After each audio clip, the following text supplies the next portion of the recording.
Good morning, good afternoon, and good evening to everyone. Thank you for joining us on this auspicious day known in Tibetan as Chökor Düchen, and during which Buddhists celebrate the teachings of the Śākyamuni Buddha. For an organization such as 84,000, whereby we translate, edit, and make freely available the 231,000 pages of the Buddha's words, it is difficult to find a more meaningful day than this one. Last month, our increasingly prolific editorial team published the 6th chapter of the Vinayavastu, the chapter on medicines. Clocking in at more than 800 pages, its translation and publication has involved the hard work of a number of incredibly dedicated individuals, particularly the primary translator, Dr. Yao, and it has been quite the accomplishment. Today, I'm very pleased to introduce Venerable Konchog Norbu, copy editor at 84,000, who spent 6 months copy editing this translation, during which time he developed a familiarity with the text and the stories within that we wanted to share with you on this special day. May I invite Venerable Konchog? Okay, thank you, Jingray. Thank you to 84,000 for requesting this talk on this auspicious day of the Buddha's first teaching. And thank you to all of you for choosing to use some of your precious time to engage with the Dharma. But we don't have too much time, as always it seems, so let's get right to it. The Kangyur, the Tibetan collection of the Buddha's words, is divided into 4 major sections, which I'd like to show you. This is from our reading room, and the 4 major sections on discipline, discourses, tantra, and incantations, or dharani. And the first section, the first of these sections, as you can see, is on Vinaya, or discipline. And it's comprised of 17 main chapters, which we call the Vinayavastu. Vastu means chapter, chapters of the Vinaya, and 7 more summarizing and explanatory texts beyond those. When the Buddha gave the first teaching after his complete awakening, which, as we know, is the event that today honors, the Chökor Düchen, it was to his 5 former ascetic companions who understood and gained realization instantly. They became natural monks, you could say. That is, they naturally behaved in accordance with their understanding and realization and didn't require any further teaching on discipline.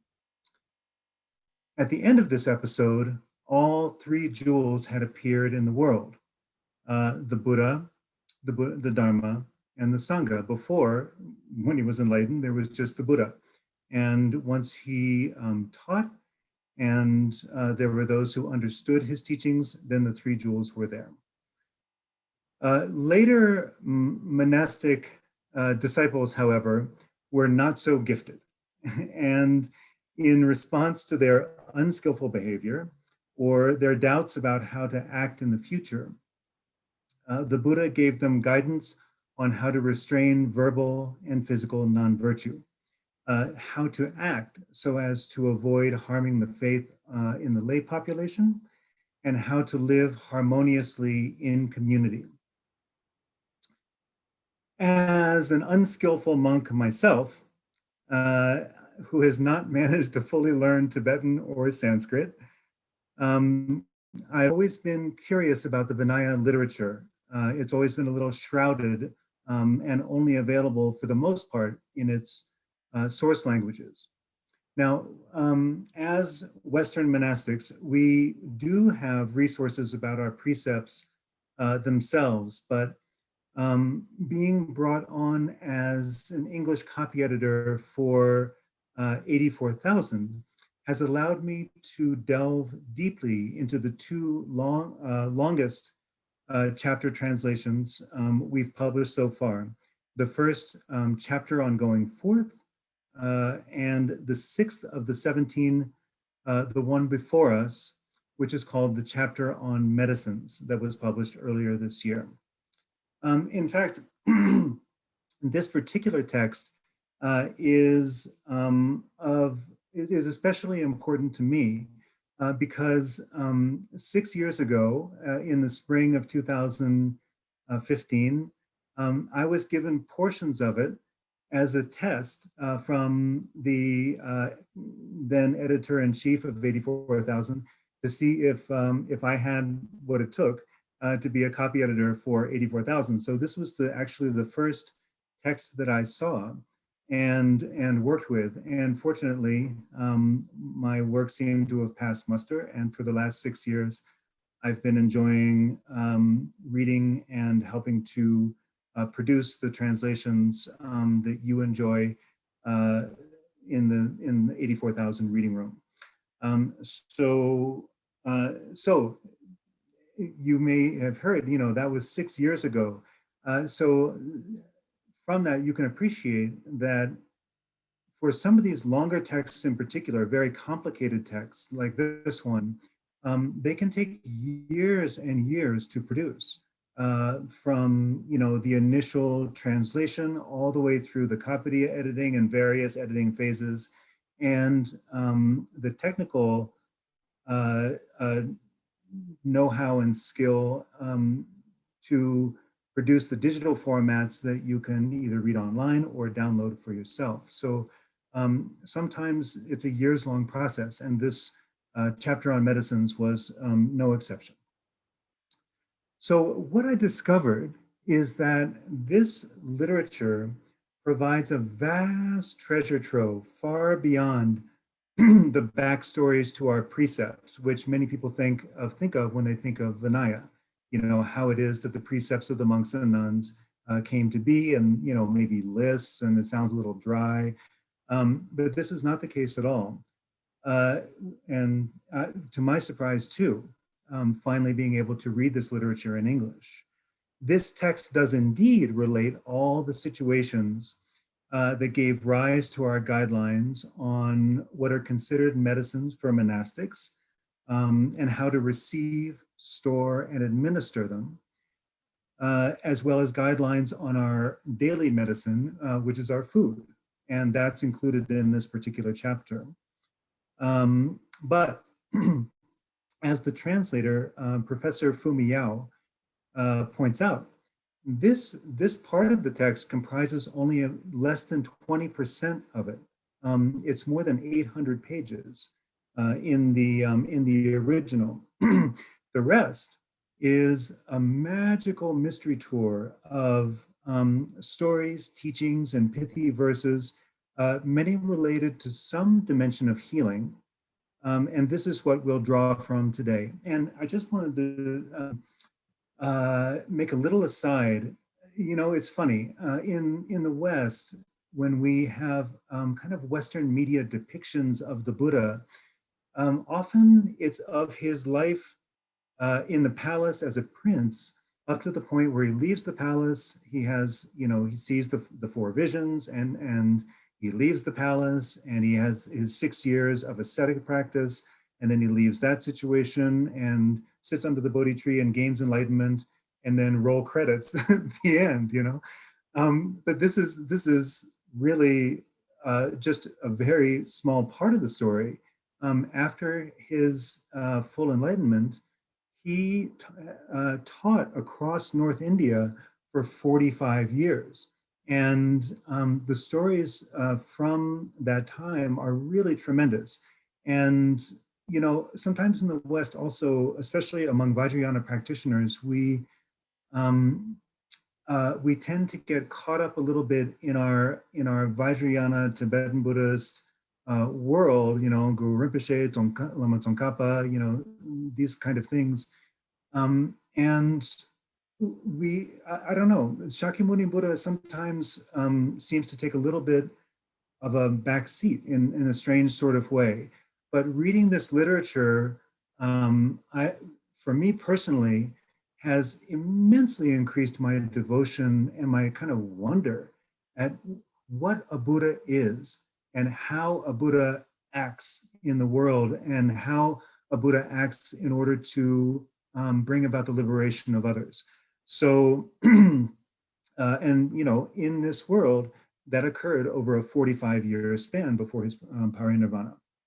So that was just a little aside on that in terms of what this Vinaya literature contains and what it, how you can increase your devotion by reading and exploring it. So back to the text. Traditionally, the monastic precepts aren't taught to the lay sangha, to lay people. If you really need to know about how a spiritual mendicant is to manage hemorrhoids, or why we can't eat naga or even human flesh, those stories are there, along with some other more mundane ones about how to prepare medicines and those sorts of things. We can't prevent you from reading that, but traditionally, those are just teachings for the monastic sangha. But since we only have this hour, and to honor this day when the three jewels fully manifested, I thought to share some tidbits from the chapter on medicines about how the Buddha, Dharma, and Sangha are depicted. So give me just 1 second. Okay. Thank you. Now, for the Buddha, we'll start with the Buddha himself. After the medicine section, the Buddha actually doesn't appear right away. Instead, we're treated to a long and fascinating story of his disciple Purna, who was the son of a slave woman.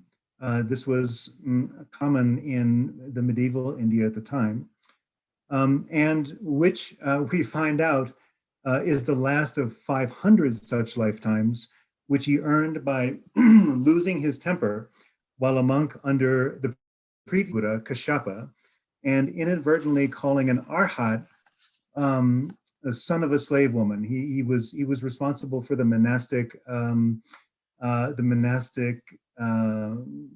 cleanliness, and something had gone uncleaned, and he thought this arhat was to blame, and he didn't know he was an arhat. And apparently that was quite the slur at the time. And this is one of the numerous cautions in this text against uncontrolled anger, first of all, and especially toward one of the three jewels. And an arhat is considered to be like the noble sangha, the Arya sangha, ones who have gained realization, and to misbehave toward them has greater karmic weight.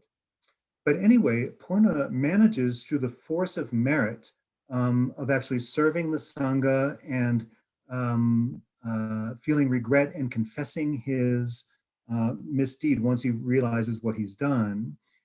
And through the force of merit in the lifetime that we're treated to in the chapter on medicines, to amass a huge fortune, but only to leave it behind when this happens. And throughout this talk, I'm going to be, and continuously now, I'm going to be sharing screenshots of quotations from the text itself to illustrate what we're going to be talking about.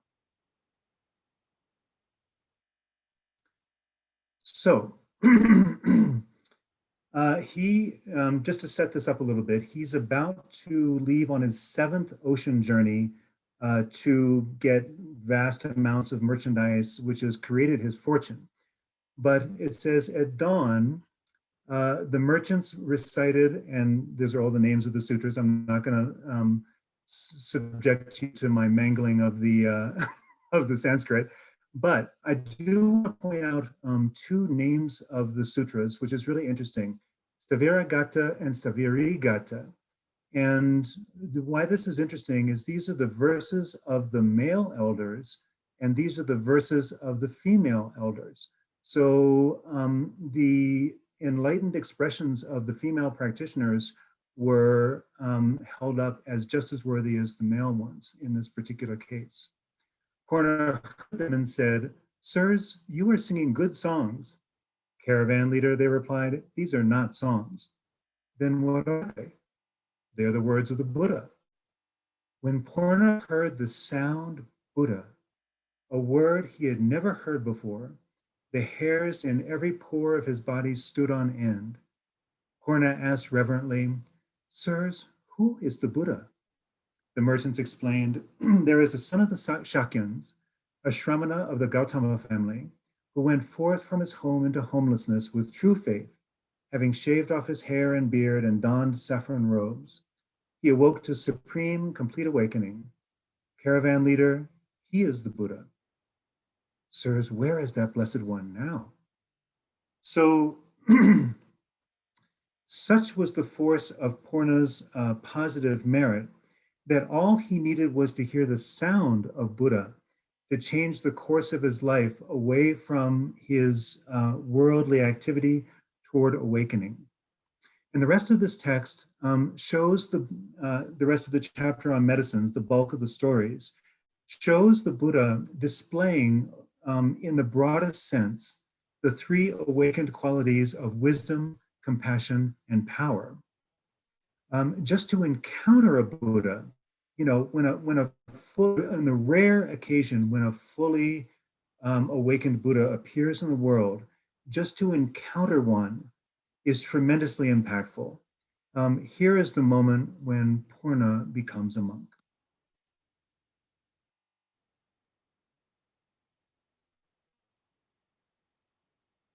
So the householder Anathapindada bowed low until, I should say that when he became inspired to leave his fortune, he sought out the Buddha, and the Buddha was staying at the home of Anathapindada, who many of you probably know, one of the Buddha's greatest patrons, and he was the one who purchased Prince Jeta's park, grove, or the Jetavana, where the Buddha and his community spent a great deal of time, especially during the rainy season retreats, and where a number of these sutras were spoken.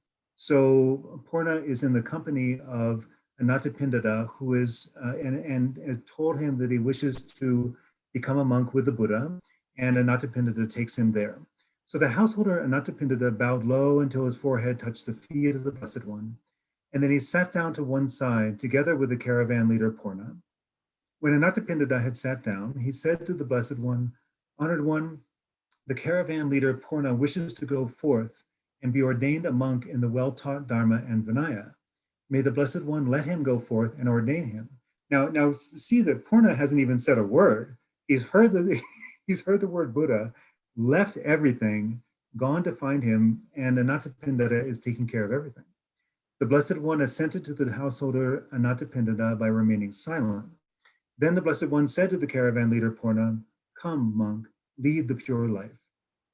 As soon as the Blessed One said this, Purna's hair fell out, and he in his outer robe with but a week's worth of hair and beard, his bowl and pitcher in his hand, and standing like a monk who had been ordained 100 years earlier.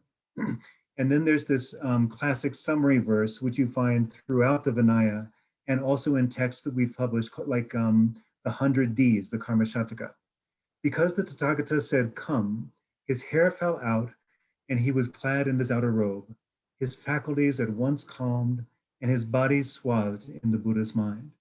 So what you see here is exactly what it says. Apparently, for those with that incredible root of good karma, good merit produced in previous lifetimes, they didn't have to go through the elaborate ceremonies that we have to go through now to become a monk. Literally, the Buddha would say, "Sure, come on and join us and lead the pure life," and their hair and beard would just automatically, miraculously fall out.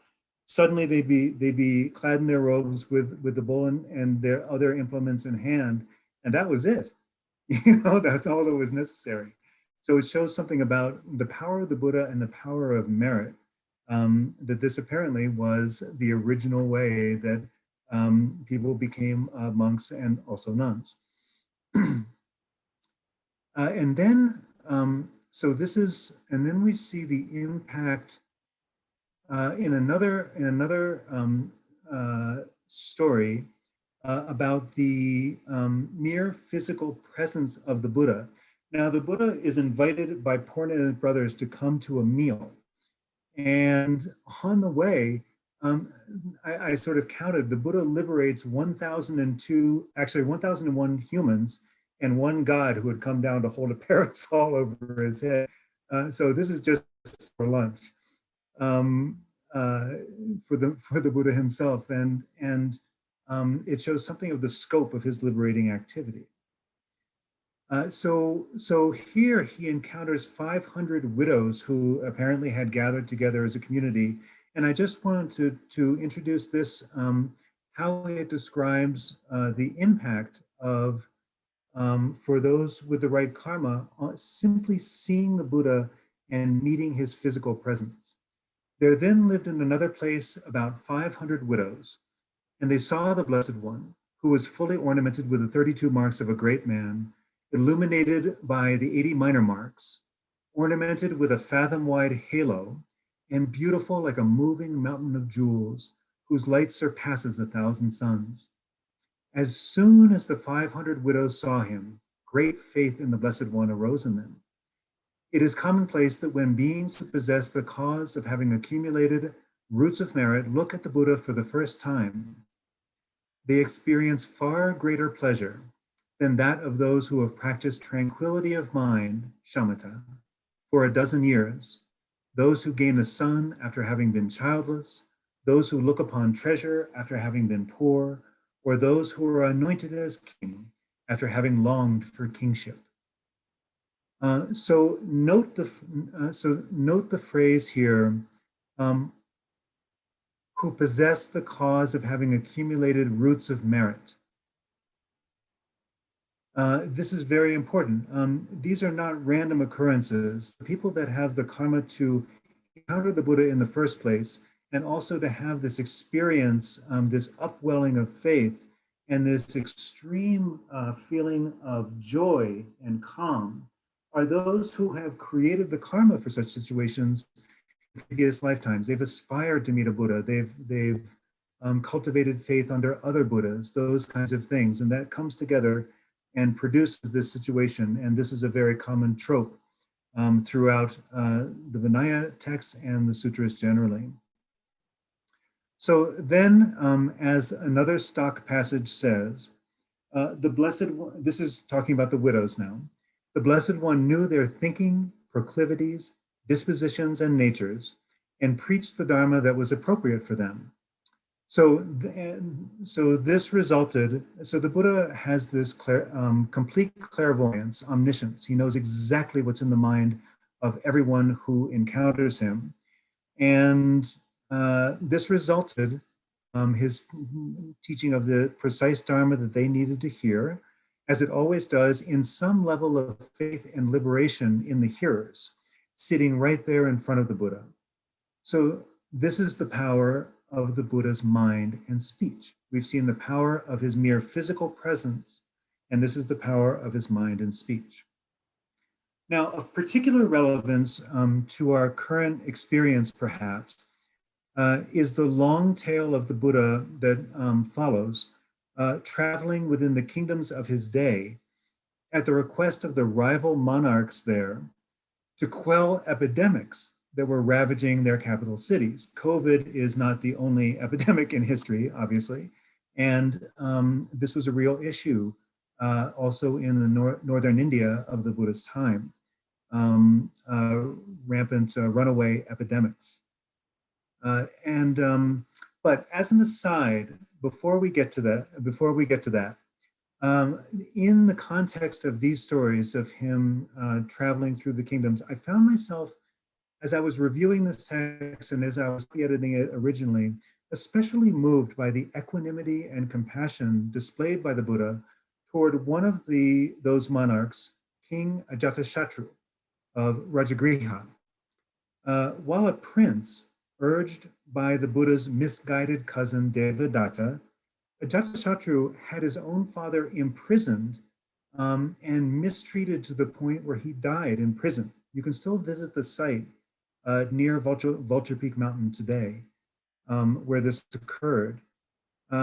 And he did this in order to get his father out of the way and ascend to the throne himself, where he was supposed to be Devadatta's patron and split the Sangha, and thereby create, like 3 of the 5, excuse me, he also, on 2 different occasions, tried to kill the Buddha himself, unsuccessfully, thankfully. It's impossible to kill a fully enlightened Buddha.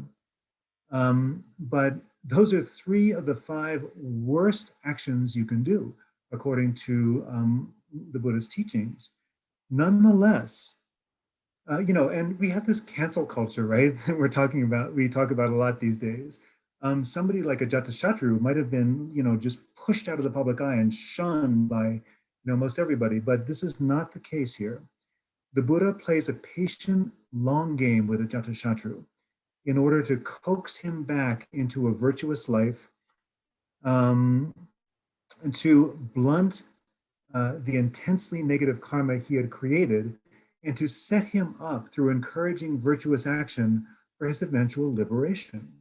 Nobody creates an action that's bad enough that it prevents their ultimate liberation, because we are naturally liberated. We're liberated, let's say, in our nature. So this skillful means of the Buddha included assenting to Ajatashatru's request to come and eradicate the epidemic in the capital at Rajagriha.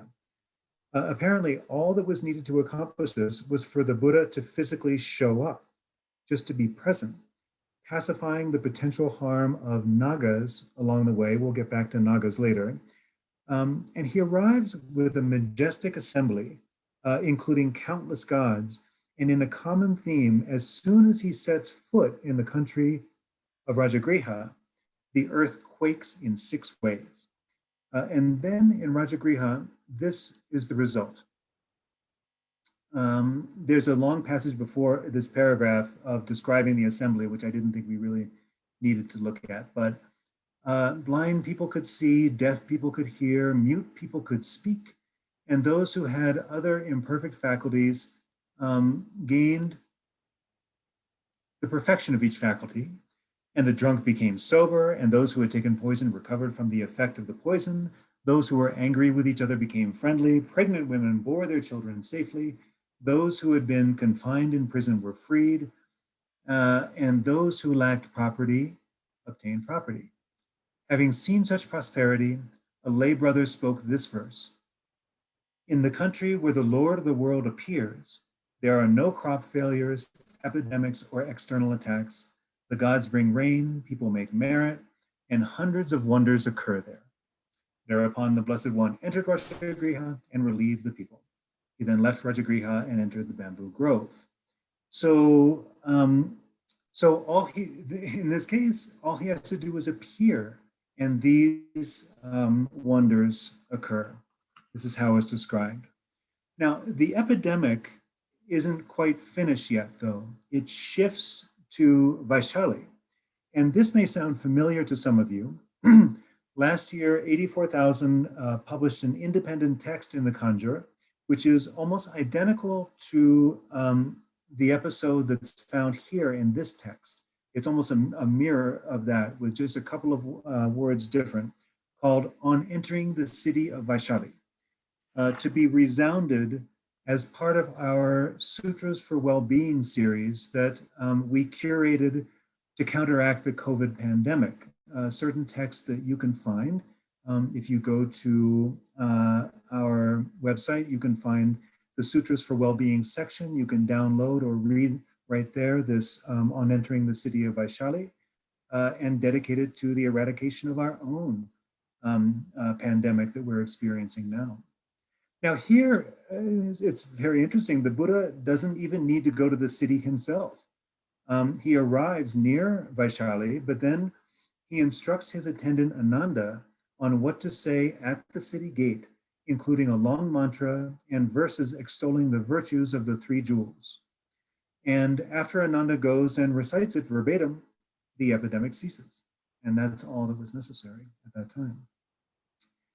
There is another curious epidemic episode where the Buddha doesn't quell it, perhaps because there was no request. In the previous two, the king specifically requested him to come and pacify the epidemic, but there's no request here. And this is just me talking, speculating as to why it, the karma worked out like that. But oddly, the next morning after they arrive, his monks go into the city to beg alms from the people who are suffering from this epidemic.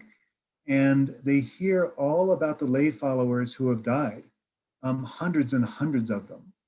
And when they return, they ask the Buddha about their rebirths, the ones who had passed away, faithful lay practitioners, lay disciples of the Buddha, which the Buddha actually recounts. He describes, he tells them exactly how they were reborn most miraculously in God realms.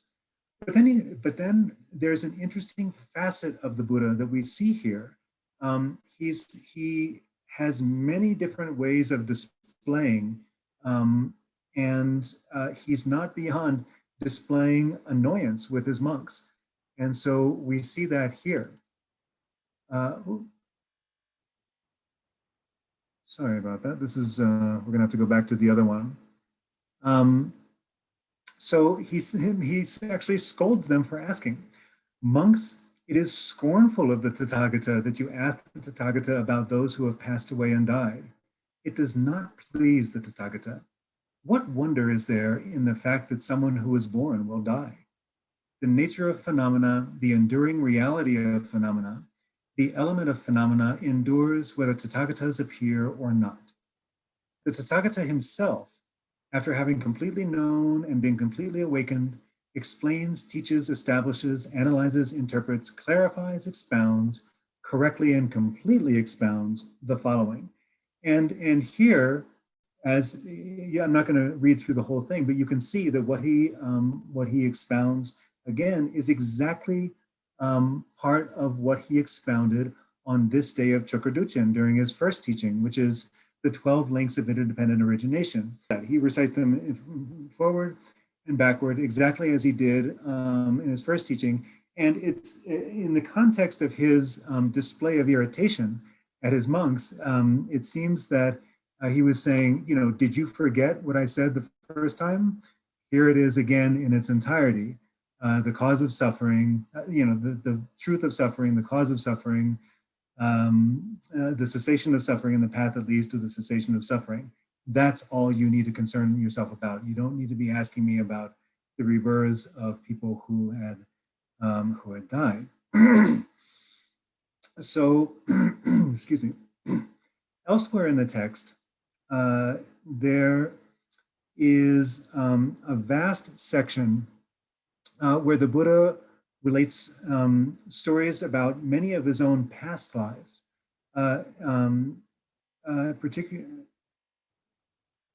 including a particular favorite of mine when he was a king, Visvantara, who renounced his kingdom in favor of the spiritual path.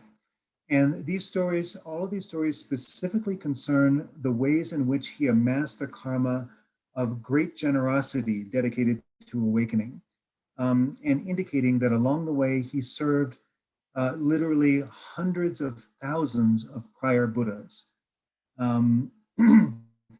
and engaged in acts of generosity for 84,000 generations, of rebirths and this kind of thing, showing that it is to actually have the inconceivable amount of merit that produces a Buddha and produces these kinds of miraculous occurrences when a Buddha has manifested in the world is extremely difficult and it takes a very, very, very long time and great dedication.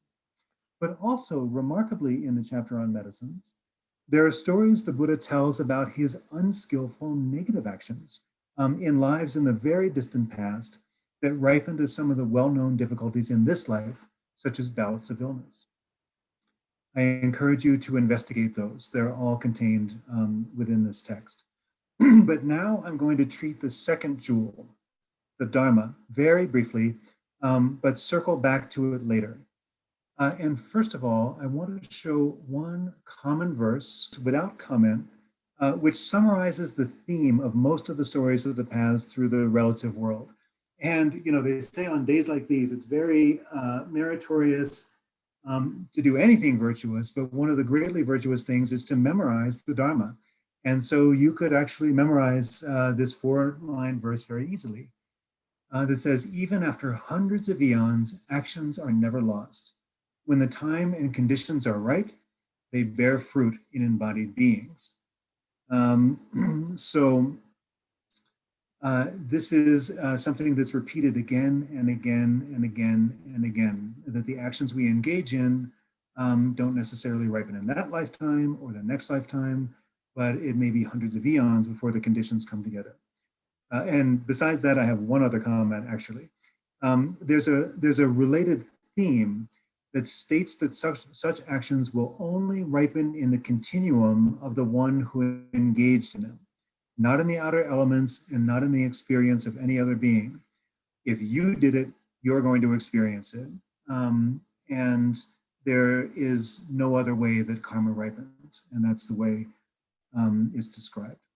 Now, I want to shift gears a little bit and talk about these complex beings that show up throughout the Vinaya and throughout many of the other sutras called nagas, which are reckoned as half human, the upper half, and half snake in shape, the lower half, often very powerful and living in bodies of water. And they figure prominently in the narratives of this chapter on medicines, being as they can be in the traditional Indian outlook, sources of pestilence and illness. One tale concerns the 2 Naga kings, Valguka and Giri, who become disciples of the Buddha and come to see him every day. Apparently, ordinary humans can't bear to see Nagas in their usual forms, but they're well known as shapeshifters. And these two assumed human forms when they went to see the Buddha during the day, and the forms of gods if they went to see him during the night. And leaving the many details aside, it's a very interesting story and you would enjoy reading it.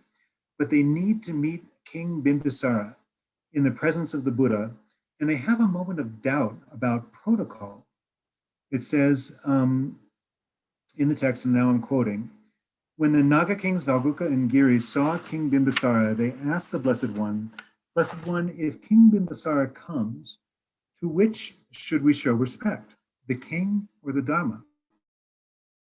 Naga kings show respect to the Dharma, replied the Blessed One. Thus the Buddhas, the Blessed Ones, also respected the true Dharma. The Arhats also respected the Dharma. And here's what the Buddha says about the supremacy of Dharma. He says it in verse.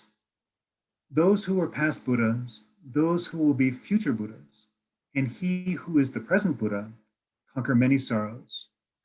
Those who have passed, those who will come, and he who is present, all respect the true Dharma. This is the rule of the Buddhas. Therefore, anyone here who wishes for their own benefit, who wishes for a great state for themselves, should remember the teachings of the Buddha and show respect to the true Dharma. So that is my presentation of the Dharma for now.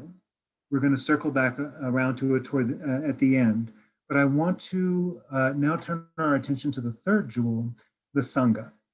And here I'm going to go sort of off script a little bit and tell my favorite story from the chapter on medicines, as it's presented there, about one of the Buddha's foremost disciples. You could say the foremost disciple, Mahākāśyapa. The Buddha didn't exactly designate an heir to his teachings, but if there were one, Mahākāśyapa really would be the one. And it's filled with truly poignant details. And I'm going to look at it and tell the story in kind of my own way. I'm not going to just read it verbatim, but I want to tell it a little bit in kind of a lively style, and intersperse a little bit of commentary, because it's filled with fascinating details that you could almost pass by without a little bit of underlining on the first go. So Mahākāśyapa was very dedicated to awakening into meditation. And apparently at this point in the story, the Buddha himself has gone once again to be in Jeta Grove, the Jetavana, the place that was given by the patron Anathapindita. It's near Shravasti. And Anathapindita is there, and he's delighted that the Buddha and his monks have come, and he does what he typically always does. He invites them for the one meal that they take during the day. And so let me stop the share so I can just talk. And so he arranges for the meal to be served. And there's a very interesting detail here, because what he tells his doorkeeper, the person who guards his gate, "Sir, do not let non-Buddhist ascetics enter the house until the community of monks headed by the Buddha has finished the meal. After that, I will give a meal to the non-Buddhist ascetics." Now, what was interesting to me was that there were, besides the Buddha and his community, there were a number of other communities of people who had left the household life to dedicate themselves fully to the spiritual life as they understood it. There were 6 major teachers of the Buddha's time, and Anathapindita has a sense of equanimity towards that. Even though it isn't the Buddha and his disciples, still they're on a path of virtue, they're on a spiritual path. He respects it. He respects their endeavor, and he supports them as well as the Buddha. He doesn't make a differentiation. Now, there is a little bit of differentiation in the sense that the Buddhists go first, and then he serves the others, but still, he provides a meal to the other non-Buddhist ascetics as well. And he is kind to everybody. And so the Buddha and his disciples go to the meal. And at that point, the Mahākāśyapa has been on retreat for probably months at a time. And he emerges from the jungle, and he has long, scraggly hair. He has a beard. His robes are dirty and raggedy. Kind of, they need some repair. And he doesn't look at all like the monks of the Buddha, who, generally speaking, were shaven-headed and they had clean robes and that sort of thing. So he goes to Jetavana and asks, "Oh, where is the Buddha and the community?" "Oh, they're having and he's told that they're having a meal at the Anathapindita's house. And he says, "Oh, good, I'll go there." And so he goes there for his midday meal. But then when he shows up, he doesn't look like one of the Buddha's monks. He looks like one of the non-Buddhist ascetics, who generally had dreadlocks and had a more sort of yogic appearance, like you see the Indian sadhus of today, right? And so the doorkeeper mistakes him, and he says, "Sorry, sir, the Buddha and his disciples get to eat first, and then after that you can come back and you can have your meal." And so instead of Mahākāśyapa becoming annoyed by this, the story says that he's actually delighted by this. And he says, I have attained a great, he actually thinks it to himself. I have attained a great boon, thought the Venerable Mahākāśyapa. For the Brahmins and householders do not know me to be a Shramana who is the son of the Shakyams. I will go and practice compassion for poor people. With this thought, he went to a park and asked himself, whom should I accept as a follower today? So you can see that for Kashyapa, who is at this point fully an arhat, he's really at the end of the Shravaka path that's presented here in the Vinaya texts. And he's, sometimes I think we have a vision of the Shravaka practitioners, what are now known as the Theravadan practitioners, that we hear that they're just concerned with their own welfare and their own liberation, as a kind of a contrast to the bodhisattvas who are following the Mahayana. But if you actually read these texts carefully, not even carefully, just it's all over the place, really. The ones who have gained their own liberation throughout the rest of their lives, they're concerned about using their skill and their power and their kindness and compassion to liberate others. And this is exactly the case with Mahākāśyapa. And so because he knows that an arhat is a powerful object of virtuous action, he wants to go to the poorest people around in order to beg alms from them so that they can create the karma that they clearly had not created before, which is the karma of generosity with a powerful object. So shortly afterward, it says here, he approached a leprous beggar woman who was begging, and from whose body pus and blood were oozing. Somebody, again, sort of this illness theme through the chapter on medicines. There's a beggar woman with leprosy who is, really deep into her disease, and presumably nobody wants to get near. And she herself was a beggar, and she had obtained, all she had obtained to eat was the water that had been used for boiling rice, not even the rice itself, but just the leftover water. Somebody had disrespectfully just poured it in her bowl and presumably just shooed her away. Now, the physical presence of Mahākāśyapa, even in his disheveled post-retreat state, impressed her. It says, she saw the Venerable Mahākāśyapa, whose body was beautiful, whose mind was pure, and whose behavior was calm, and thought, I have certainly not performed any service for such a one worthy of veneration in the past. Because of that, I am now in this circumstance. If the noble one Mahākāśyapa accepts out of compassion for me this water that had been used for boiling rice, I will offer it to him. So even though this is the most meager meal that she had acquired for herself, she has this moment of virtuous intention, so impressed with Mahākāśyapa, and thinks to offer it to him. And we see here that one of the traits of arhats is a kind of clairvoyance, and he knows her thoughts. She's just thinking this in her mind. And he says, sister, if you will give it to me, please pour it into this bowl.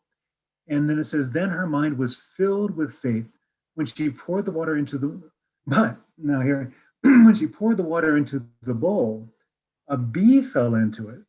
Now she knows that the monastics have compassion for living beings, and they even won't drink water that they think living beings are in. So she tries to fish the bee out,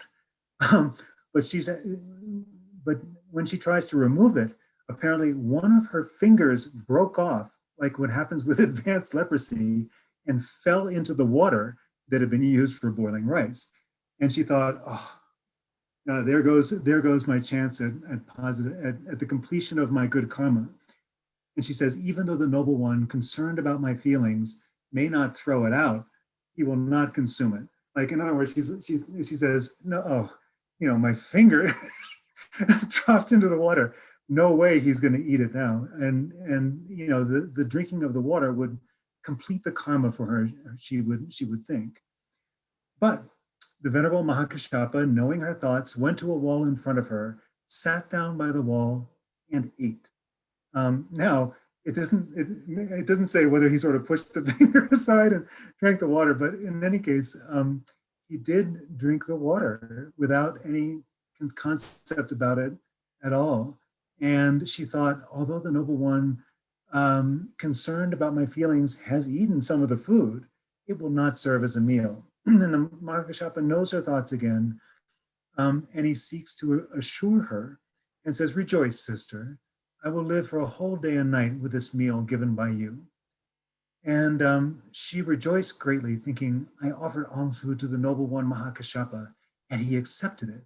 Like it's just the best thing that's ever happened to her in her life, because she understands that she was in that condition because she had not cultivated any kind of serious karma of generosity in the past. So she lived in poverty as a beggar with these illnesses, and she's correct, because it says she died, her mind filled with faith in the Venerable Mahākāśyapa, and was reborn among the gods of Tushita.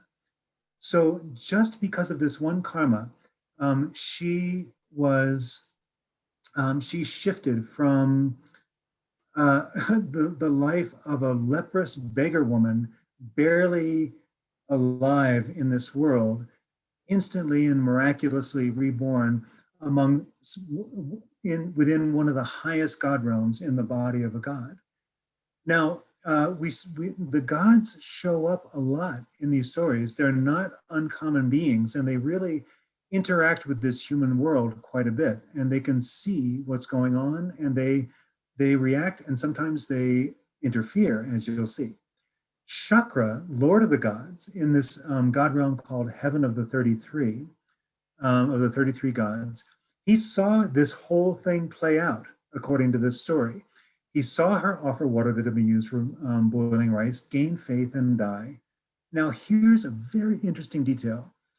But he did not see where she was reborn, even though he tried to find her among the beings of hell, the animals, the hungry ghosts, the humans, the gods attendant on the 4 great kings, and the 33 gods. And here's, we find out why. And he says, thus the knowledge of gods works downward, not upward.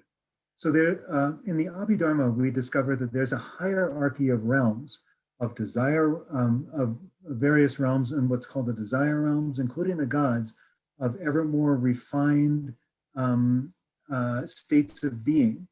And if you're in a particular god realm, let's say in the middle, you can see everything that's happening below you, that occurs below you. They have that kind of clairvoyance. But in the upper realms, they can't see. They don't know with their minds. If they go and see with their eyes, that's another thing, but they don't know with their minds. So thereupon, Shakra, Lord of the Gods, went to the Blessed One. When he arrived, he asked the Blessed One a question, singing it in verse.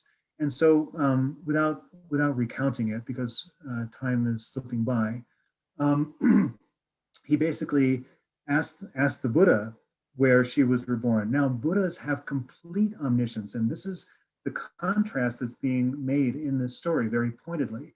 The gods have a certain level of clairvoyance due to their relative good karma, but they're still caught in samsara, and they don't have the complete omniscience of a Buddha who can just know. So Shakra, this is, again, we go to a very interesting part of the story. He has a kind of an impure thought. He says, these humans give donations and make merit, even though they do not understand merit. You know, why should I, who does understand merit, and am now enjoying the fruit of my merit, not give donations and make merit? So the gods are presented as, they have this very pleasure-filled, refined life, but they still have mental flaws. And one of the mental flaws is haughtiness. And as you'll see, also a kind of thoughtlessness and unkindness. So, but they do have powers. And so he thinks, well, you know, I've gotten in my position because I do know how to make merit. It takes a great deal of ordinary virtue to be reborn as king of the gods. But he wants more, actually, is what he's saying. Gods apparently have the power to create kind of illusions, illusory situations. So it says he produced a solitary, tumble-down, very shabby house in a village of the poor, and he changed into a shaggy-haired weaver in a hempen garment whose limbs were covered with cuts, and began to weave cloth. Sachi, a goddess, dressed as the wife of the weaver and began to weave, throwing the shuttles. So, and divine food was prepared by his side. So imagine this. Mahākāśyapa has, in his kindness, gone to the poorest of the poor to beg a little bit from them, because he knows what kind of positive karma that's going to create, the powerful positive karma that's going to change their situation utterly, if not in this life, surely in the next life. But Mahākāśyapa, a god, muscles into their village, creates his own shack so he can pretend to be a poor person and create and give donations and make merit himself and sort of shove aside the other poor people in the village. And so Mahākāśyapa, he goes into this village on another alms round on another day, and he arrives at that house that that Chakra, the Lord of the Gods, has created, that poor house. And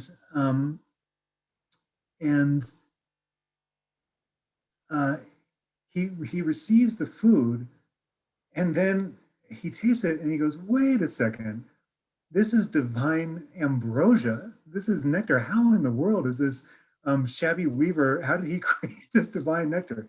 And then you find this very interesting detail. It says, it is natural that the knowledge of arhats does not function when they are not particularly attentive. When he focused his attention, he saw that the man was Chakra, Lord of the Gods. So arhats, they have this kind of clairvoyance, but it's only activated when they pay attention to the object. If they're not paying attention, they can be fooled by this kind of illusion that's created, and he was fooled. But it says, and then he finds out what's happening, and he scolds. He's bold enough that he scolds the king of the gods. He says, Kausika, which is another epithet of Chakra, what are you doing? Why have you done this? These poor people need merit. You don't need merit. You're king of the gods. And he's sort of haughty about it, and says, why shouldn't I? And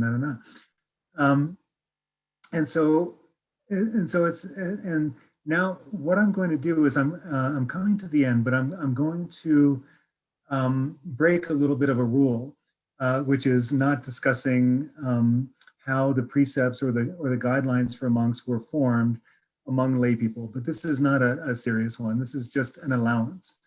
And so after that, Mahākāśyapa apparently exercised his attention wherever he went, because he didn't want to be fooled by Chakra again. So what Chakra does, according to the story, is he hovers in the air, and while Mahākāśyapa is walking with his open bowl, he pours divine nectar into the bowl from the air. And Kāśyapa gets annoyed again, and he pours it out on the ground. And so as a solution to this, it says, when the monks reported this matter to the Blessed One said, on account of that, God's pouring divine nectar into bowls of arhats, I authorize you to have a cover for a bowl. So you may have seen the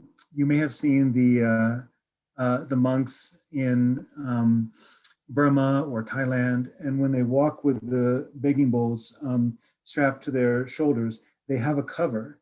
And this is exactly why they have a cover. It's not just to keep out dust and that kind of thing, but this is actually the origin story of that. So I see that it's 9 o'clock. I have one last thing. It'll just take a few minutes, less than 5 minutes, to discuss. We've talked about a lot of miraculous display in this text, but I want to end with a recitation of what are called the 5 wonders. Like we've talked about, mundane wonders. But this is what are called the 5 wonders that the Buddha, actual wonders, that the Buddha relates to the young Brahmin Paingika in the chapter on medicines. So let me bring back the screen. So, and I'm just going to read this verbatim. And if you'd like to read along, you could do that as well. It's nice to do on this day. I can't hear you, but it'd be nice. The Blessed One had compassion for the young Brahmin Paingika and accepted the, he was given this gift that he then, this young Brahmin was given a gift that he then gives to the Buddha and accepted the 500 upper robes. Thereupon the Blessed One said to the young Brahmin Paingika, when a Tathagata, an Arhat, a perfectly awakened one appears in the world, 5 wonders and marvels will appear in the world. What are the 5? Paingika, here in the world there appears a teacher who is a Tathagata, an Arhat, a perfectly awakened one, perfect in knowledge and conduct, a Sugata, world-knowing, a supreme tamer of people to be tamed, a teacher of gods and humans, a Buddha, and a Blessed One. He will teach Dharma that is good in the beginning, good in the middle, good at the end, excellent in meaning, excellent in wording, distinct, complete, pure, and immaculate, teaching the pure life. Paingika, this is the first wonder and marvel that appears in the world when a Tathagata, an Arhat, a perfectly awakened one, appears in the world. Some people listen to the Dharma with respect, look up to it, revere it, incline their ears to it attentively while concentrating their minds, and listen to it while focusing their entire mind. Paingika, this is the second wonder, the marvel that appears in the world when a Tathagata, an Arhat, a perfectly awakened one appears in the world. Having listened to the Dharma, some people accomplish the Dharma according to how they have heard it. Paingika, this is the third wonder and marvel that appears in the world when a Tathagata, Arhat, perfectly awakened one appears in the world. Having listened to the Dharma, some people are pleased and delighted and attain great virtue endowed with renunciation. Paingika, this is the fourth wonder and marvel that appears in the world when a Tathagata, an Arhat, a perfectly awakened one appears in the world. Having listened to the Dharma, some people penetrate with wisdom matters of profound meaning. Paingika, this is the fifth wonder, the marvel that appears in the world when a Tathagata, an Arhat, a perfectly awakened one appears in the world. Paingika, the best people remember what was done and know what was done. They do not waste what was done even to the slightest extent, let alone what was done to a great extent. Therefore, Paingika, you must thus learn to remember what was done and know what was done. You must not waste what was done even to the slightest extent, let alone what was done to a great extent. Paingika, you must learn thus.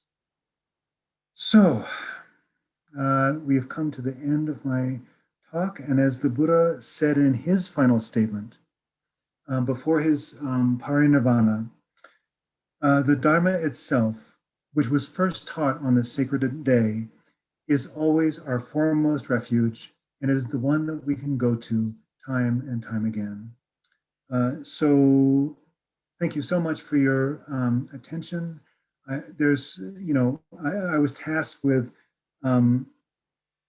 bringing a 800-page text into an hour. There's so much left to explore. If you wish to, it's free for you to read online. It's free for you to download in a variety of digital formats. And I hope that you will take the time to look through the Vinaya literature and the stories that are so meaningful within it.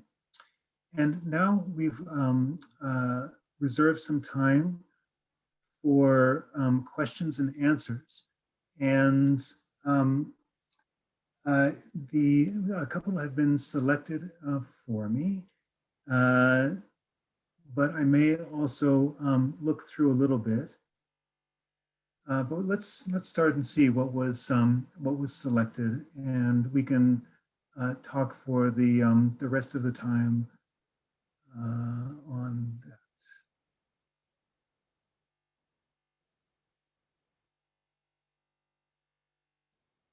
And this is interesting. Some of them are going to be more about my life personally, which is fine. I like to talk about that. So it says, as a monastic in the West, are there limitations beyond your control to living a life according to the Vinaya? And with all the stories of this sutra, how does one interpret these as guidelines for monastic living? Or are they a bonus of sorts? That's very interesting. Excuse me. Yeah, even though I wear, you know, when you read through these stories in the Vinaya, you understand that the culture of medieval India, and that from the time of the Vedas to the time of the Buddha and beyond, was exceptionally different from what we experience in the modern hyper-capitalist West. If you could say the highest ideal of Indian spiritual culture was one who was spiritually liberated. A Buddha is a fully awakened being, and within that culture, you see that those who have deliberately left the household life in order to devote their lives entirely to spiritual awakening, perhaps as a renunciate and a monastic like this, and just depending on the lay community for their basic sustenance, is how their society was organized. And it was possible to do that because the lay community was educated in these matters and understood cause and effect relationships in the same way, basically, that those who were pursuing a spiritual life did. I mean, they understood that it was a positive karma to help a spiritual mendicant, a sincere one, to engage in that way of life, and that whatever spiritual results they would gain would also accrue to the one who provided for their livelihood. But this is not the case, of course, in the West. And so the Buddha, I think even John Kanti told the story in a previous talk, but the Buddha said to Ananda, his main attendant, as he was formulating these guidelines of the Vinaya, the rules of discipline and the suggestions and guidelines that he gave, he said, these are for now, but in the future, in different times and places, some of these need to be kept always, and some of these can shift and change according to the time and circumstances. And poor Ananda, it was pointed out after the Buddhas passed away that his fault at that point was not, he failed to ask the Buddha which are the ones we have to keep and which are the ones that are changeable. So as a default, those who are very strict, mostly in Theravadan countries like Sri Lanka and Thailand and Myanmar, they keep their precepts very strictly. In the West, it's very difficult for us to do so. It's very difficult for us to, it's almost impossible for us to live on alms. It's virtually impossible for us not to handle money, to engage in basic commerce, because we have to go to the grocery store and buy our groceries. So, and those are just a couple of the things, but the basic root precepts we certainly keep. Not taking life and not lying and those sorts of things are common anywhere. But I would say that that it's virtually impossible to be a pure, fully ordained monastic in the West. So we do the best we can, but the reading through the Vinaya, and especially reading through these backstories, gives an indication of the spirit behind the letter of the law. And to me, this is very important. um, because we're able to learn in our own language what the stories were that gave rise to some of these precepts. Like for example, I am a fully ordained monastic, and I'm not supposed to ride in a vehicle with a female alone. And so another teacher of mine who is an ex-monastic said this posed a little bit of a dilemma because he was going somewhere in Europe and he was going to be picked up at the airport, and he didn't know who was picking him up. He didn't know if it would be a woman or a man or whatever. And he but he understood, as I understand, that the spirit of the law is, if you get into a vehicle out of desire because you want to be around this particular woman who you have desire for, and be in a little bit more of a secluded place with that person, so whatever, then that breaks the precept. You come to understand that with the spirit of it, if there's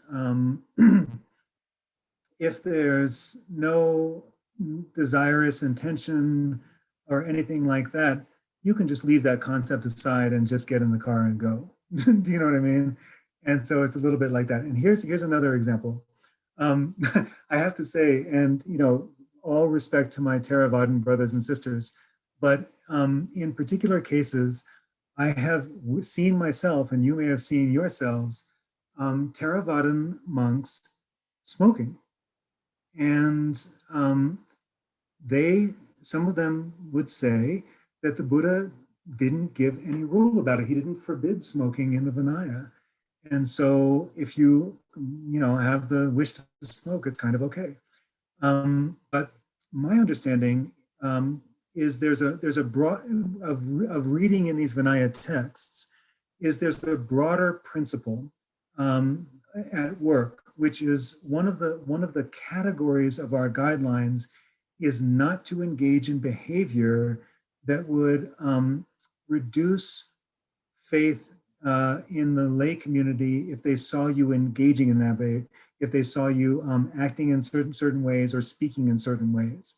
And so within my culture, if I went down and stood in front of in front of a restaurant and lit up a cigarette in my robes, that would be really strange to people seeing it, and they would think it was kind of degenerate for a monk to be doing that, no matter how much I explained that, well, the Buddha didn't say not to, but within our culture, that's really not looked upon favorably. So for myself, I keep the spirit of that, of trying to behave in ways in public that are keeping to the spirit of what I think, virtuous behavior and speech is like. And so it's something like that.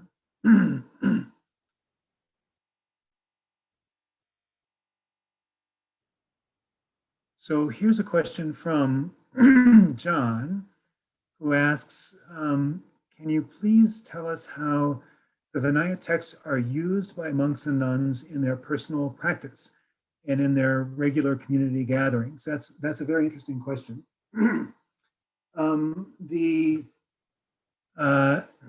Excuse me, there is a text, within this Vinayavastu, which is this big body of literature, there are all the backstories of of how the precepts came to be, but no actual kind of bare list of what the precepts are. And it's a voluminous list within the Mula Sarvastivadin tradition that was transmitted to Tibet, and which I, as a monk who's ordained in that tradition, follows. There are 253 precepts for the fully ordained monks and 364 for the fully ordained nuns. That's in the tradition. I don't want to get sidetracked on the status of fully ordained or lack of status of fully ordained nuns in the Tibetan tradition now. It's being addressed and rectified, we trust and hope. But there is a text in addition to the 17 that's called the Patimoksha Sutra. Patimoksha means individual liberation.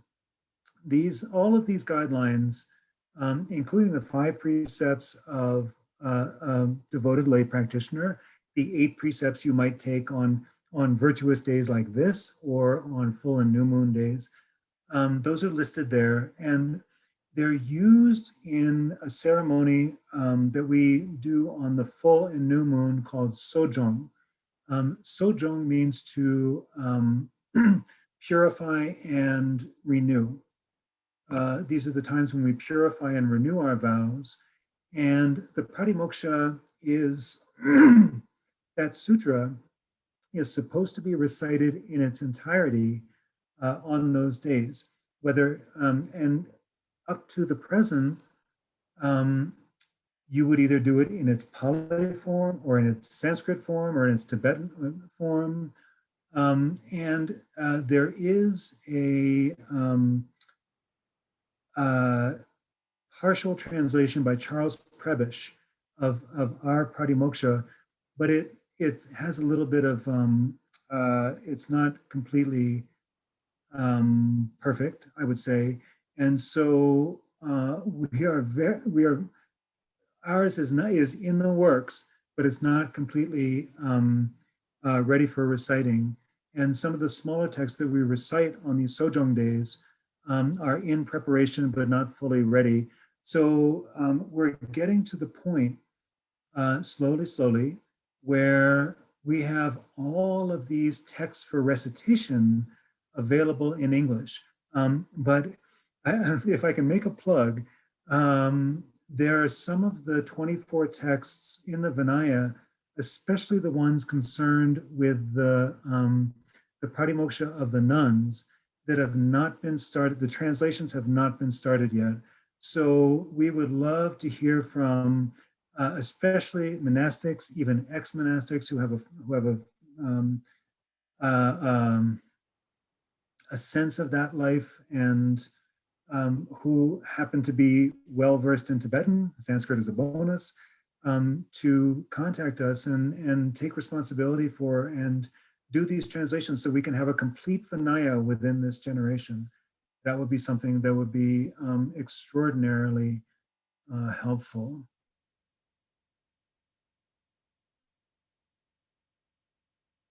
So we have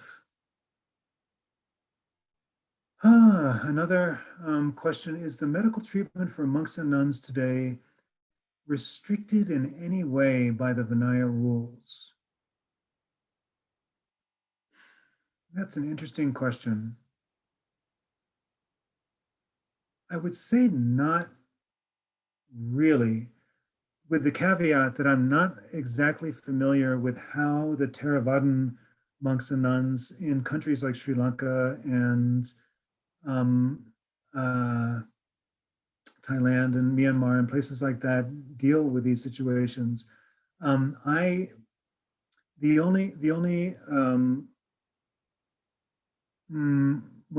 I visit medical professionals, my only request is that as a monk, I have male doctors and nurses if possible.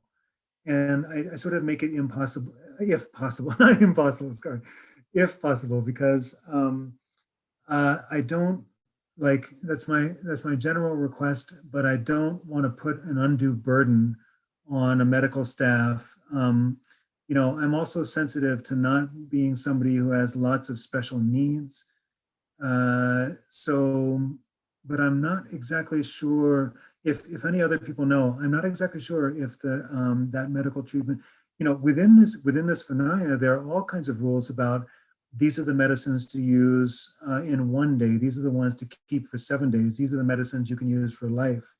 But I think that's really within the context of a traditional medieval Indian medical framework. And within our modern framework of medical offices and prescription medications and things like that, a lot of these things don't exactly apply. Like I read through them and I thought, oh, that might be useful to know, but that most of them I couldn't really see the applicability within our time and culture now.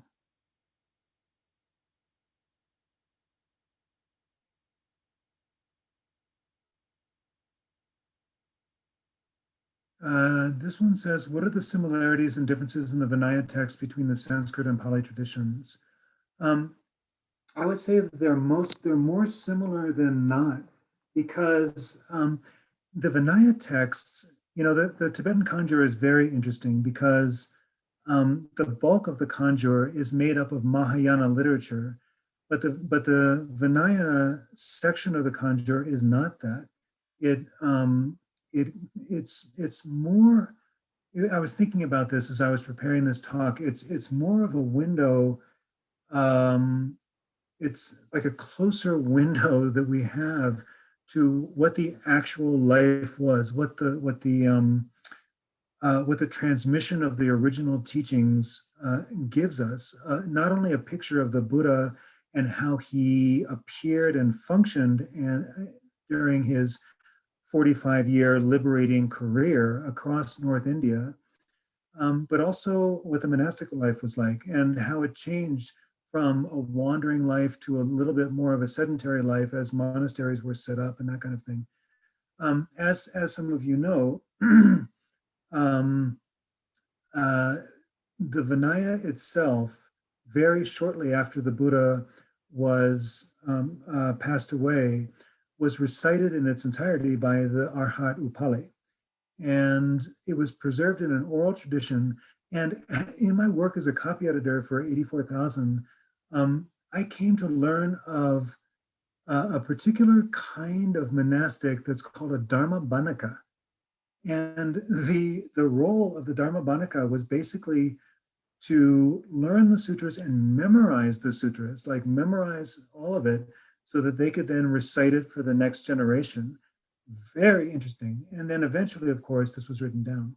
But after that oral recitation and the oral presentation of the Vinaya, you read the history and you see that there came to be very fine disagreements about what was to be included and how the rules were to be interpreted. As a result, 18 different schools of Vinaya came to be in India. And of those, I think 4 survive today. And one of those is the one that we call the Theravadan, the way of the elders, right? Is preserved by the Theravadan tradition. One is preserved in the Chinese tradition. One is preserved in the kind of North Asian and traditions, which is our Mulasarvastavadan. And the 4th one I'm spacing out on that one. But I think there are 4 that are preserved today. And when you read through, there aren't so many serious differences. I've read through the Theravadan Vinaya, at least the precepts and the backstories, and there are 227 that they keep to our 253. So somehow we have a few more, but that's pretty much. And but the stories are very common. These stories of Purna and these various stories of the Buddha and these sorts of things. And you can see in the incredibly exhaustive endnotes that Professor Fumiyao has offered with this text, that she compares across traditions and into the Pali tradition. And if you really have that scholarly mind and want to know about the parallels and those kinds of things, she's done extraordinary research in that, as well as Andy Rotman, who translated these wonderful books called Divine Stories, the Divya Vedana, Divine Stories, Volume 1 and Volume 2. They draw from some of this Vinaya literature and include the same stories translated in a slightly different way according to his understanding. And they're so good, they're so enjoyable and meaningful to read. So anyway, I'm sorry that we have not been able to get to the many questions, and thank you for, I see there are many messages of thanks and amitofu and these sorts of things. So I really appreciate your attention, your spending time with me this morning, and I hope that you find your way into this literature. It's so rich. I've only given the tiniest fraction. I was so agonized as I was preparing this talk because I was like, oh, I want to share that. And oh, I want to tell this whole story with commentary. And I want to, you know, but it really wasn't possible, unfortunately. But I hope you enjoyed what was presented here. And you take advantage of our reading room, which is expanding all the time with new translations, not just of the Vinaya literature, but all of the other literature from the Kangyur. And I appreciate your attention, and I hope you engage in more virtuous activity or dedicate what you have done for those of you who are watching from the other side of the world, and dedicated to the welfare and liberation of all sentient beings. So thank you very much, and I'll turn it over to our moderators now. Well, thank you, Venerable Konchog, for taking us on such a wonderful journey through this beautiful text. I certainly feel inspired to read more and look forward to spending some time on the 84,000 reading room tomorrow to allow myself to absorb all of this insight and to really delve into all these interesting stories. For those of you who are interested, our upcoming email newsletter will feature an interview with the translator of this text, Dr. Fumi Yao. So please do be sure that you're subscribed at 84,000.co/subscribe. And we hope to have a recording of this session available by the end of this week. In the meantime, wherever you are, stay well and may all be auspicious. And look forward to seeing you next time.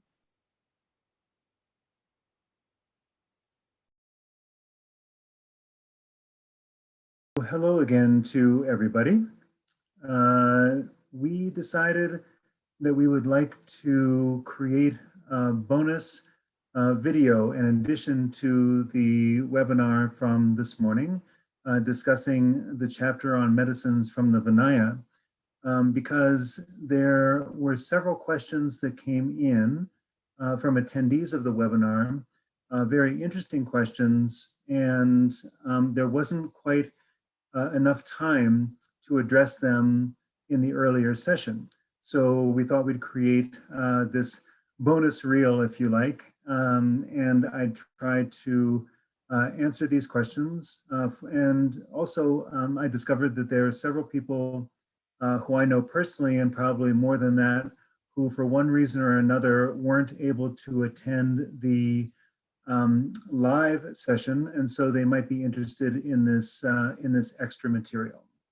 So, without further ado, Sasha wrote in, and she said, usually lay practitioners are discouraged from reading the Vinaya, at least in Chinese traditions of Buddhism, with which I am most familiar.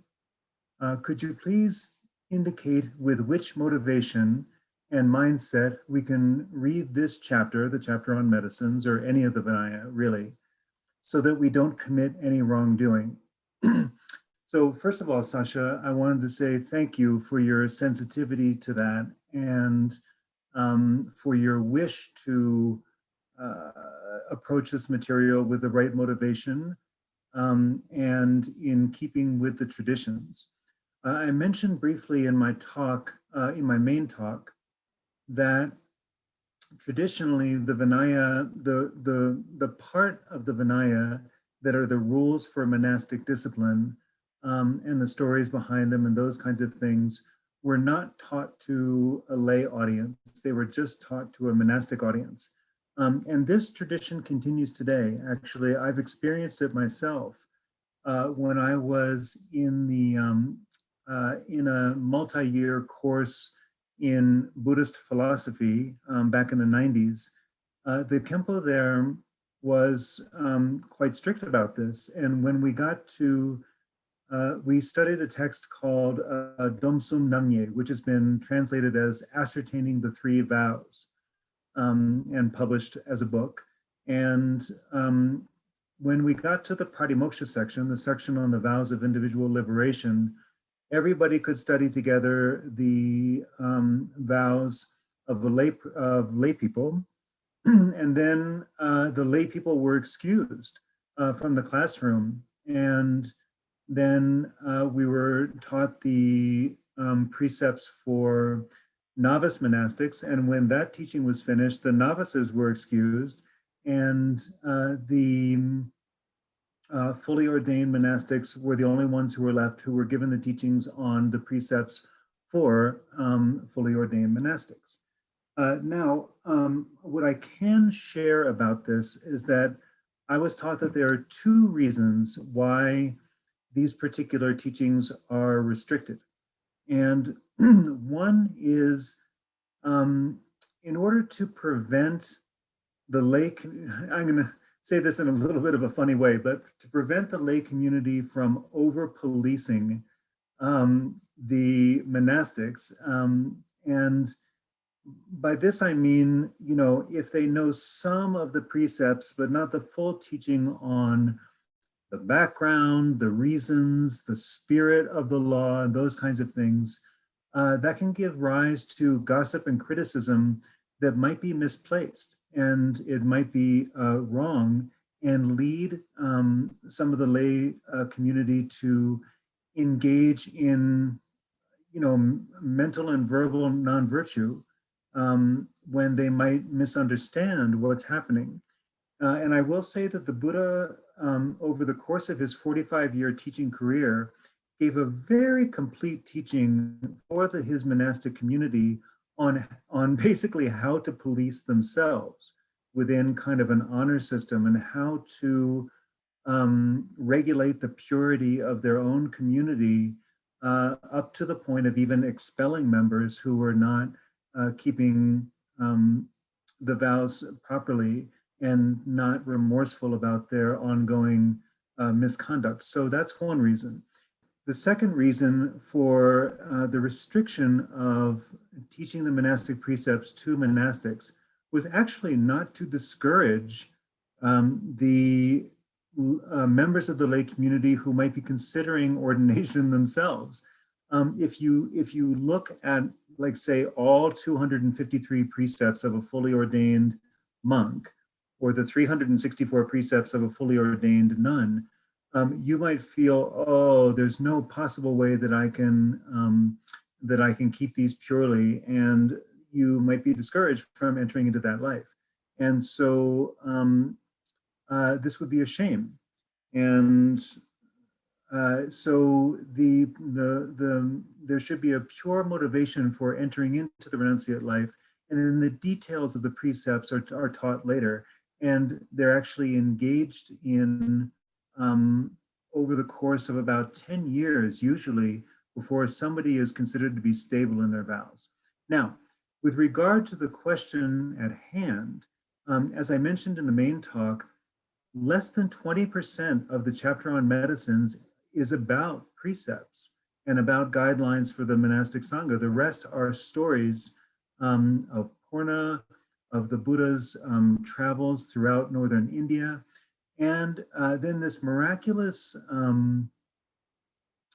journey that the Buddha and his main realized disciples take. They actually travel miraculously through the air, which is one of the powers that can be engaged in by realized beings. And they go to Lake Anavatapta. And there the Buddha is asked about his own past lives, and he relates an extraordinary number of past lives in which he engaged in generosity. And then he also enjoins his Arhat disciples, all of whom are sitting on these beautiful lotuses in Lake Anavatapta, to relate their own past lifetimes which led to their current life, where they became realized as arhats. And it's fascinating because there's both positive and negative stories that they tell, and it gives a very rich picture of the path to liberation over the course of lifetimes. So the beauty of approaching the texts through the 84,000 reading room and how our technical team has configured them is that when you go to the menu on the right-hand side, this chapter, for instance, what's called the chapter on medicines, is itself divided into 11 chapters. And each of those chapters are given subcategories where you can see the names of stories and those kinds of things. So it's actually very easy to avoid the sections that just deal with the setting of monastic precepts concerning medicine and food, and just go to the sections that have the stories and the various teachings. And so with a good motivation like you have, there's no problem whatsoever, I think, in delving into this sections of the Vinaya that relate these stories that are very inspiring and very meaningful. So thank you very much for that question. So we have a second question from actually my friend Jude. And she says, can you talk about how you understand the God realms? And this is a very interesting topic and a very rich topic, both in the Vinaya, throughout the Mahayana literature, and something I know that we grapple with as 21st century Western people, for those of us who are coming from that culture. Because we don't understand this to be a reality that we have to engage with.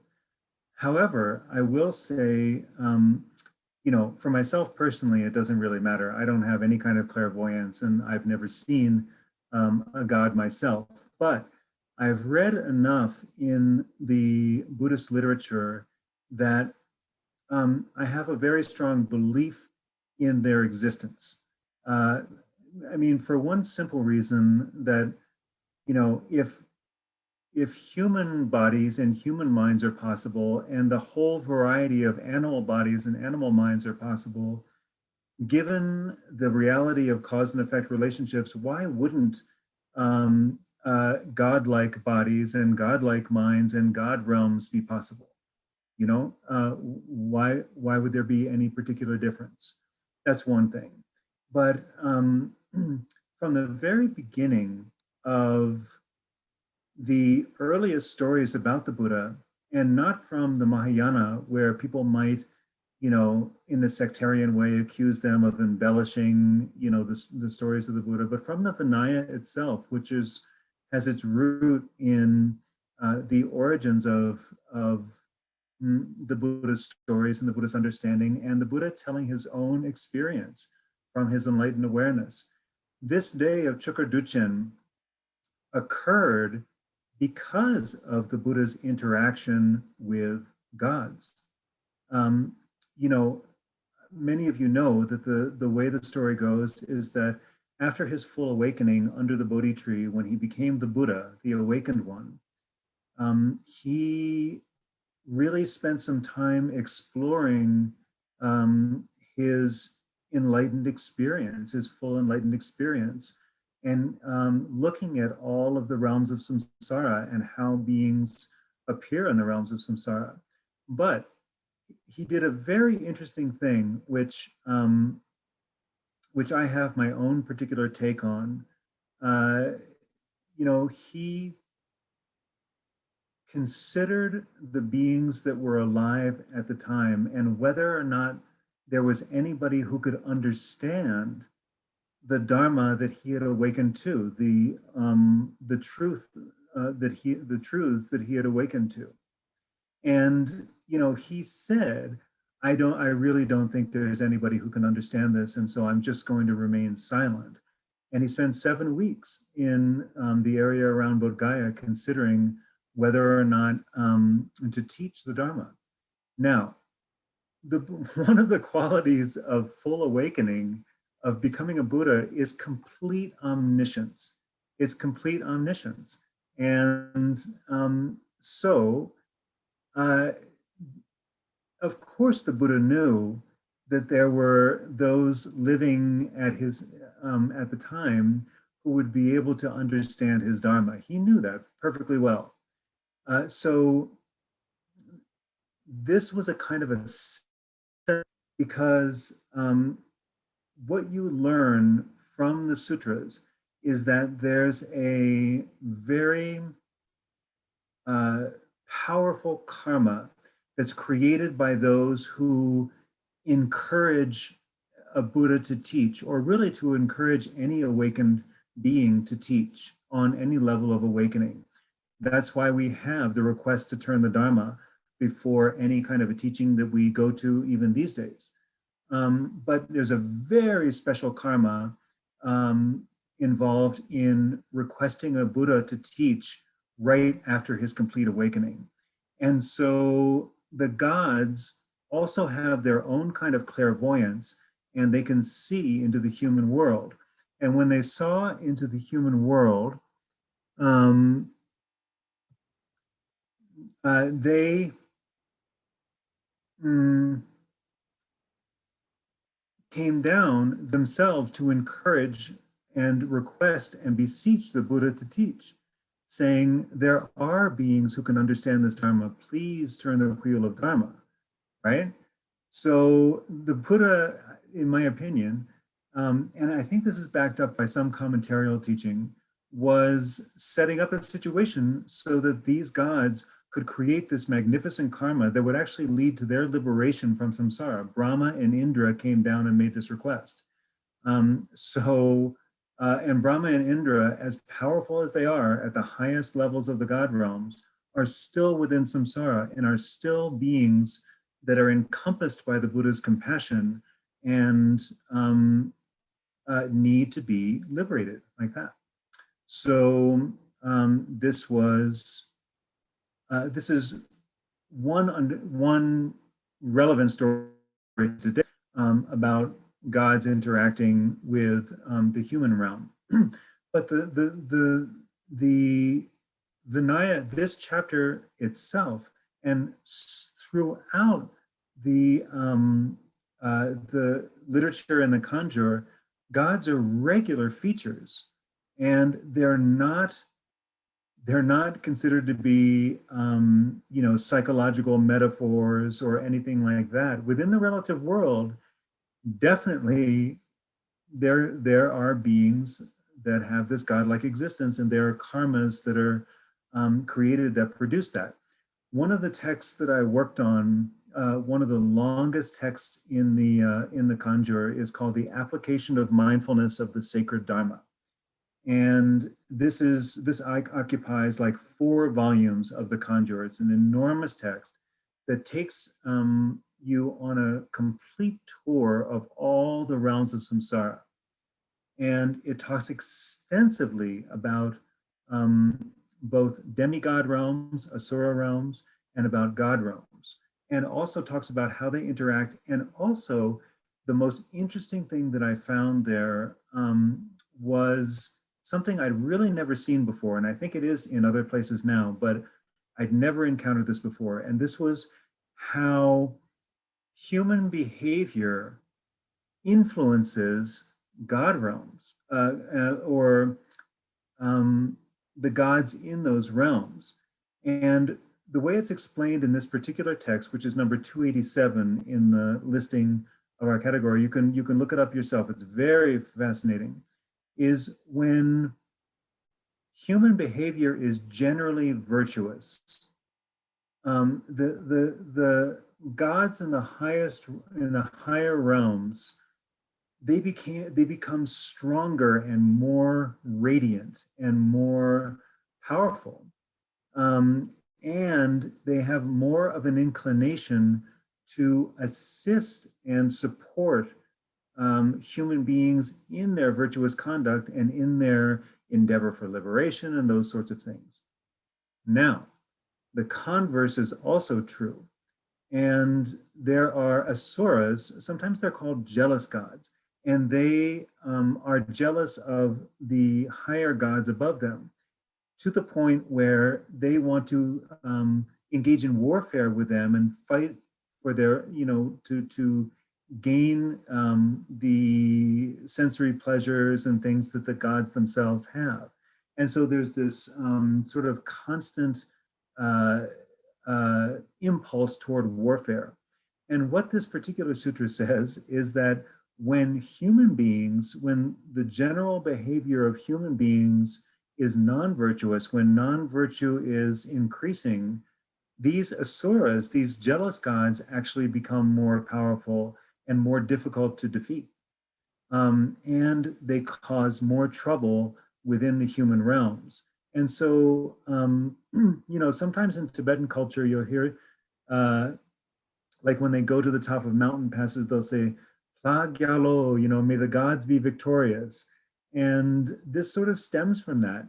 It stems from this idea that when beings are more virtuous and engage in meritorious activity, the positive gods become more powerful, and generally speaking, things become better for life among human beings, whereas the reverse is also true. So there's this interactive nature, this sort of non-physical, only particularly clairvoyant beings can see this, but this is the way it's explained in this particular sutra. So, for me, like my friends who know me would probably call me a bit of a fundamentalist. And I often take the sutras at face value. I don't think of the gods as beings that are metaphorical or psychological projections or anything like that. I think of them as, real beings in their own particular karmic realm. And the sutras really don't give me any reason to think of them otherwise, despite how certain teachers have presented this to Western audiences. So this is how I think about it. But you're welcome to investigate for yourself. There's vast literature within the Kangyur and within the Vinaya that talks about gods very explicitly.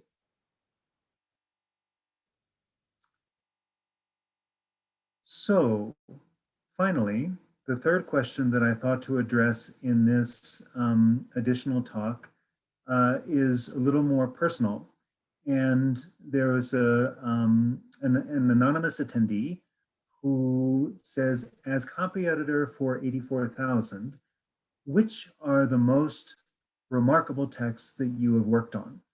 And I confess that I'm not giving a spontaneous answer exactly here. I thought about this today, and I already had some ideas to share with you, but there are so many texts. I've been constantly reading Buddhist sutras for 84,000 for 6 years, basically uninterrupted, reading everything from the very shortest, like literally one line concerning Tara, to this 287, which is 4 volumes of the Kangyur, to the perfection of wisdom in 10,000 lines and 18,000 lines. Those were very profound, but they're a little bit difficult to approach. They're vast and take a long time to read, and they have this kind of repetitive structure that sometimes is a little difficult to read. But I will say that there are a few that I want to recommend that I found to be wonderful. One of them we published recently, which is called Inspiring Determination. And in the numerical list of our sutras, it's number 69. And I really found this to be profoundly applicable to now, because it's the Buddha describing, actually he has Maitreya describe how people can engage in the Bodhisattva path when the times are degenerate and it's very difficult to engage in virtue. So this is a very intense sutra, but gives us guidelines for how we might avoid non-virtue and engage in virtue as bodhisattvas in our time now. So that's Inspiring Determination number 69. There's another one that we published recently that I didn't personally work on, but I read through, called Upali's Questions, and it's the one before this one, number 68. And the reason this is so interesting is because it compares the Vinaya of a monastic and the Vinaya, or the way of discipline, of a bodhisattva. And it's a very rich discussion back and forth about how the view informs our conduct on the spiritual path. So that's number 68, Upali's Questions. I thought that was really wonderful. There's one that's later on called the Jewel Cloud, which was one of the most extraordinary sutras I've read. It's number 231. And that I found, I love the sutras that describe the bodhisattva's qualities and how they actually engage in the path. You know, because I think the danger for us as Western practitioners is that the Dharma is being marketed in our capitalist world. And as a result, frankly, it's being watered down, and a small fraction of the Dharma is being presented to us as the Buddha's teachings, you know, the Buddha's teachings on mindfulness, which in and of itself is a small, tiny fraction of the actual teachings of what mindfulness encompasses in the sutras. And I find that some of the richer elements and more deeper elements of what it actually means to be somebody in the greater vehicle, on the Mahayana, on the Bodhisattva path, are missing, and they're the most inspiring for me.